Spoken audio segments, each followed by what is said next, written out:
Perdebatan tentang hukum sosial dalam konteks menjadi seorang imam dapat timbul karena beragam faktor yang mempengaruhi pandangan dan pendekatan yang diambil oleh para pemimpin agama.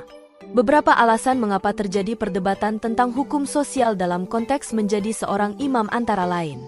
Nomor 1. Interpretasi Al-Quran dan Hadis.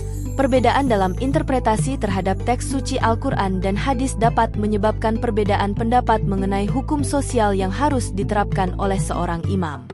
Nomor 2. Konteks sosial dan budaya.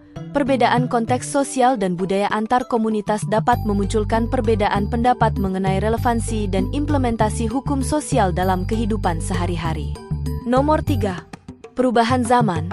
Perkembangan zaman dan perubahan sosial dapat menimbulkan pertanyaan tentang bagaimana hukum sosial yang ada harus disesuaikan dengan realitas zaman yang berubah. Nomor 4. Kepentingan politik dan ekonomi.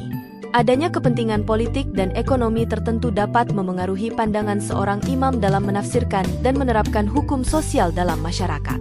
Nomor 5. Perbedaan mazhab dan aliran keagamaan. Perbedaan dalam mazhab dan aliran keagamaan juga dapat menjadi faktor yang memicu perdebatan tentang hukum sosial, karena setiap mazhab memiliki interpretasi dan pendekatan yang berbeda. Nomor 6. Tantangan sosial kontemporer. Tantangan sosial kontemporer seperti globalisasi, pluralisme, dan isu-isu kemanusiaan dapat memunculkan pertanyaan baru tentang bagaimana seorang imam harus menanggapi dan menghadapi perubahan tersebut.